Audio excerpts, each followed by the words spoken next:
You are not broke because of the economy. You are not broke because of bad luck, your upbringing, or the fact that nobody handed you an opportunity. Those things may have made it harder, but they are not why you are still in the same financial position you were in 2 years ago. You are broke because your brain has decided that where you are right now is safe. And safe, to your nervous system, is always more important than better. This is not a motivational speech about stepping outside your comfort zone. You have heard that 1,000 times and it has changed nothing. His is about understanding the precise neurological and psychological mechanisms that keep you financially stuck and why willpower alone will never break them. The comfort zone is not a mindset, it is a biological system. And until you understand exactly how it works, you will keep fighting it with the wrong weapons.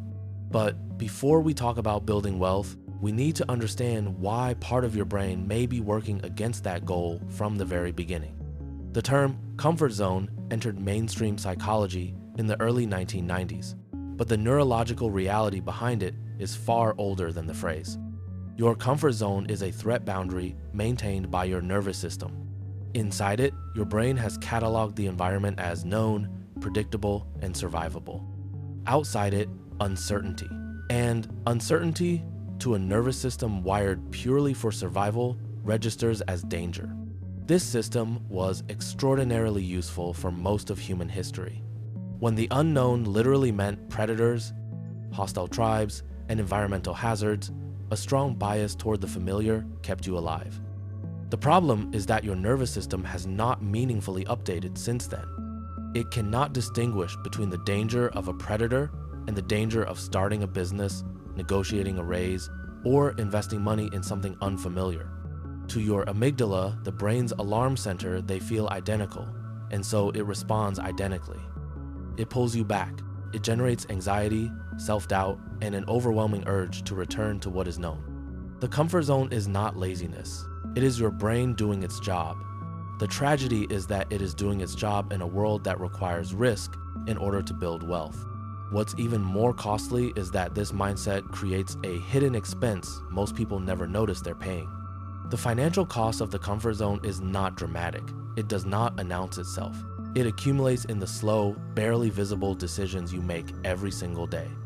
You stay in the job that underpays you because the alternative, the conversation, the interview, the uncertainty of something new, feels more threatening than the certainty of being underpaid.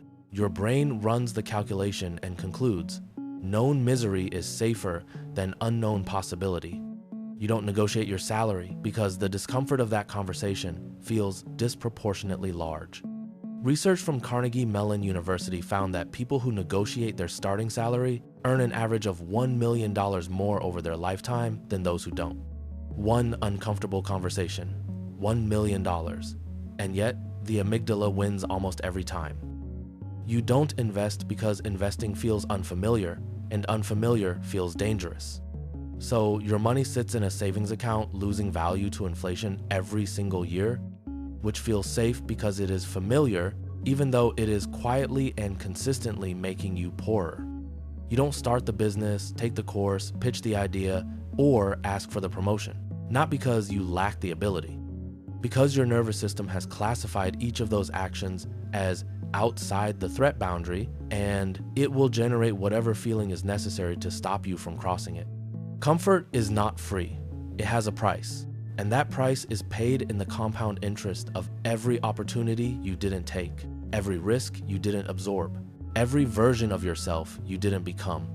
And once that pattern takes hold, it tends to express itself through a few predictable mental habits.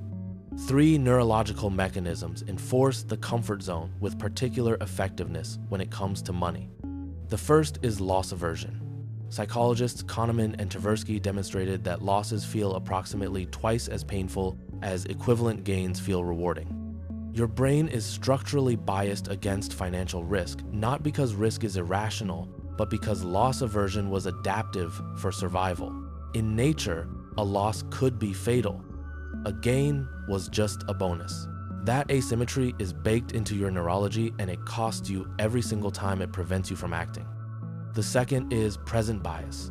Your prefrontal cortex, responsible for long-term thinking, is consistently overpowered by your limbic system, which is wired for immediate reward and immediate threat avoidance. The certain comfort of today almost always defeats the uncertain reward of tomorrow in your decision-making. Staying in the familiar job feels good right now. The payoff of leaving is abstract, distant, and uncertain. Your brain systematically discounts future rewards and overweights present comfort every single day without exception. The third is the mere exposure effect, first documented by psychologist Robert Zajonc. Your brain develops a genuine preference for things simply because they are familiar. The job you have had for 4 years, the neighborhood you have always lived in, the financial habits you inherited from your parents, they all carry an artificial sense of rightness purely because of their familiarity. This makes it extraordinarily difficult to objectively evaluate whether your current financial situation is actually good or simply known. And this also explains why relying on motivation has never produced the results most people hope for. You have felt motivated before.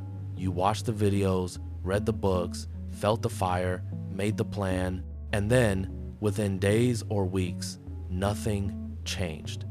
That is because motivation operates in the prefrontal cortex. The comfort zone is enforced by the amygdala and the limbic system. In a direct confrontation between your logical brain and your survival brain wins every time. Not because you are weak, because it has had millions of years of practice and your motivation has had about 48 hours. Motivation gives you the desire to change. It does not give you the neurological infrastructure to tolerate the discomfort that change requires. You feel inspired, you move toward the boundary, your amygdala fires, the discomfort becomes overwhelming, and you retreat. The motivational feeling fades, the cycle repeats. What actually works is not motivation. It is gradual, deliberate exposure to discomfort, small enough to be tolerable, consistent enough to retrain the threat response over time. So if these patterns were learned, the obvious question becomes, can they be changed? The amygdala learns through experience, not through understanding. You cannot think your way out of a comfort zone. You have to act your way out, but the actions must be carefully calibrated. Start with what researchers call minimum viable discomfort, the smallest action that sits just outside your current boundary. Not quitting your job tomorrow, not making a massive investment you are not ready for. The smallest uncomfortable financial action you can take this week: open the brokerage account, send the pitch email, research the salary range for your role, ask one question in a meeting you would normally stay silent in. Each time you take that action and survive the discomfort, and you will survive it, your amygdala updates its threat database. The boundary shifts slightly outward. What was outside it is now inside it. The zone expands, slowly, consistently, permanently. This is the neurological principle of habituation. Repeated, controlled exposure to a feared stimulus reduces the fear response over time. Therapists use it to treat phobias. It works identically for financial fear. The second principle is identity-based change rather than outcome-based change.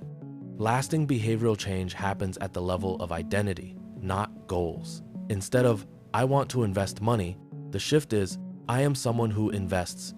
Instead of, I want to negotiate better, the shift is, I am someone who advocates for their own value. By consistently performing acts that contradict your comfort zone, you create a state of cognitive dissonance that forces your brain to bridge the gap, eventually rewriting your self-image to eliminate the psychological tension of being someone who avoids risk. You aren't just changing your habits, you are forcing your nervous system to finally adopt the identity of the person you've decided to become. When the behavior becomes part of who you are rather than something you are trying to do, the comfort zone naturally recalibrates around it. Which brings us to one final idea that may be uncomfortable, but it's impossible to ignore once you see it. Every time you retreated from a financial risk, someone else took it and collected the return. Safety is not neutral. In a world built on compound growth, staying still is moving backward. Inflation erodes your savings. Your skills become less valuable while others sharpen theirs. Opportunities close while you wait for the perfect moment that never arrives. Your comfort zone is not protecting your financial life. It is quietly, steadily ending it. The question is not whether you can afford to take risks.